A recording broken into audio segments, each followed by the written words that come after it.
Olá, sejam muito bem-vindos. Hoje a gente vai mergulhar de cabeça numa das maiores, eu diria, uma das mais intensas tretas familiares da antiguidade. A gente está falando daquela ruptura dramática entre Jacó e o sogro dele, Labão. Tudo isso detalhado lá no livro de Gênesis. E para começar, vamos pensar um pouco nisso aqui. Qual é o limite, né? Até onde uma pessoa vai para fugir de uma situação que não dá mais, seja em casa ou no trabalho? Essa pergunta conecta a gente direto com o dilema do Jacó nessa história de milhares de anos, que é cheia de lealdade, muito engano e, no fim das contas, uma busca desesperada por liberdade. Muito bem, vamos entrar no primeiro ato da nossa história, a fuga secreta. É aqui que a gente vai entender o cenário, sabe? As tensões que foram crescendo, até que não teve mais jeito e Jacó teve que tomar uma decisão radical depois de 20 longos anos de serviço. E tudo começa a desmoronar por causa de fofoca. É isso mesmo. Jacó escuta por aí que a inveja tá no ar. Os próprios cunhados dele, os filhos de Labão, estão espalhando que ele ficou rico às custas do pai deles. Esse foi o primeiro grande alerta vermelho de que o clima tinha ficado assim, completamente tóxico.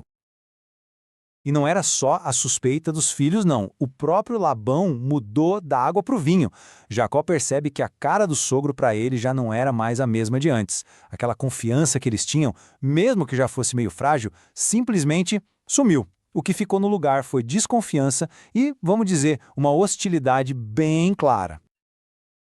E aí a decisão do Jacó ganha um peso todo especial, um peso espiritual. Não é só por causa do conflito, veja bem. Ele recebe uma direção divina bem clara. Volta para sua terra, para sua gente, que eu vou estar com você. Isso deu para ele a certeza, a convicção que faltava para ele agir. Jacó sabia que não podia simplesmente pegar as coisas e ir embora sozinho. Então, ele chama as esposas dele, Raquel e Lia, para uma conversa séria. E ele abre o jogo. Ele não só fala da hostilidade do pai delas, mas também expõe a desonestidade financeira de Labão. E, o ponto mais importante, ele deixa claro que o sucesso dele foi por intervenção divina, que virou o jogo contra as tentativas de Labão de passar a perna nele. E a resposta das duas? Unânime. Raquel e Lia se sentem completamente traídas pelo próprio pai. Elas chegam a dizer que Labão não só as vendeu em troca do trabalho de Jacó, como ainda por cima gastou dinheiro que deveria ser delas por direito, a herança.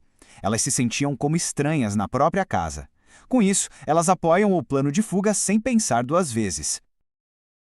Com o apoio total das esposas, Jacó não perde tempo. Ele aproveita um momento perfeito. Labão está fora, ocupado com a tosquia das ovelhas, que era um evento que demorava dias. Então, Jacó junta tudo e todos e some no mundo. Só que tem um detalhe explosivo. Sem Jacó nem sonhar, Raquel rouba os ídolos da família do pai dela. E isso vai dar o que falar. E esse roubo nos leva direto para o segundo ato, o confronto. A fuga secreta, claro, não ia ficar por isso mesmo. Ela desencadeia uma perseguição implacável que vai terminar num encontro tenso, dramático, lá nas montanhas. Essa linha do tempo mostra bem o desespero e a determinação do Labão. Ele só fica sabendo da fuga 3 dias depois. Mas na mesma hora, ele junta os parentes e sai em perseguição. Foram 7 dias de caçada, uma distância enorme percorrida, até que ele finalmente consegue encurralar Jacó e toda a sua caravana. Só que na noite anterior a esse encontro acontece algo decisivo. Deus entra na história de novo, mas dessa vez falando com Labão num sonho. O aviso é reto e direto. Cuidado, não toque em Jacó, não fale nem bem nem mal. Isso muda completamente o jogo. Labão chega com sangue nos olhos, pronto para usar força, mas agora ele está de mãos atadas. Mesmo com o aviso divino, Labão está possesso. Ele acusa Jacó de ter enganado ele, de ter agido pelas costas e, de um jeito bem dramático, de ter levado as filhas dele como se fossem prisioneiras de guerra. Ele se pinta como um pai de coração partido que nem pôde se despedir das filhas e dos netos. E então, ele solta a bomba. A acusação principal, o verdadeiro motivo de toda aquela fúria. Não era só a partida de Jacó. Labão está convencido que Jacó roubou os seus deuses, os ídolos da casa. E esses objetos, gente, não eram só religiosos. Eles valiam como um título de propriedade, podiam garantir direitos de herança. Era um assunto seríssimo.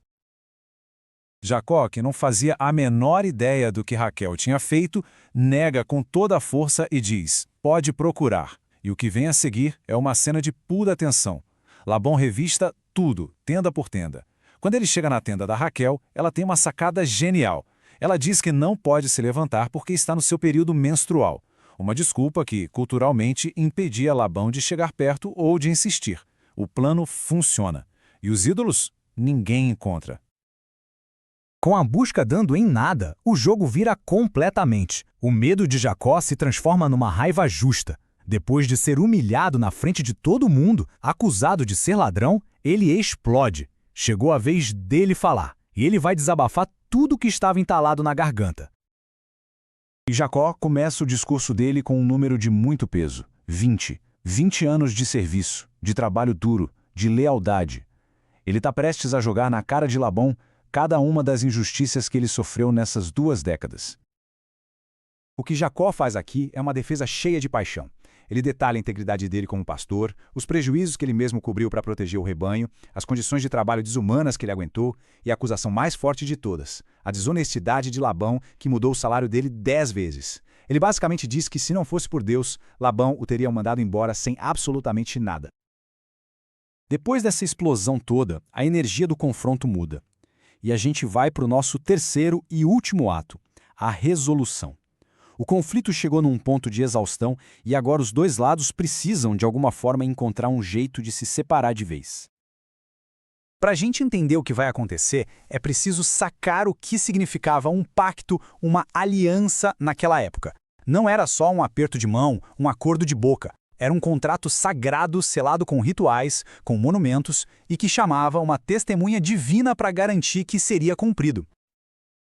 E aqui a gente vê a virada de chave do Labão. Ele não conseguiu provar o roubo e ainda por cima foi avisado por Deus para não encostar em Jacó. Então ele abandona a agressão. Em vez de punir, ele tenta controlar.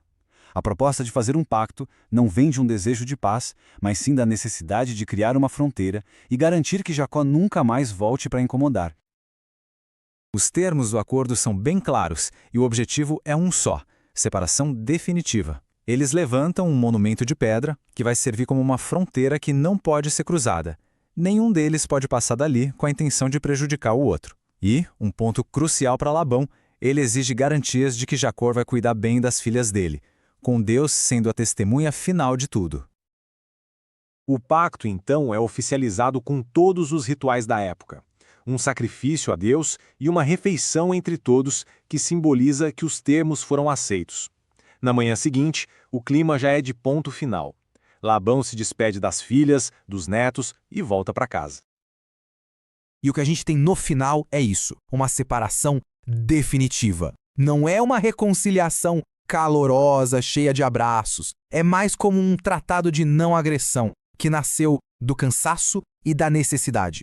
As 2 famílias, que estiveram ligadas por 20 anos numa relação super complexa e tóxica, finalmente seguem cada uma para um lado.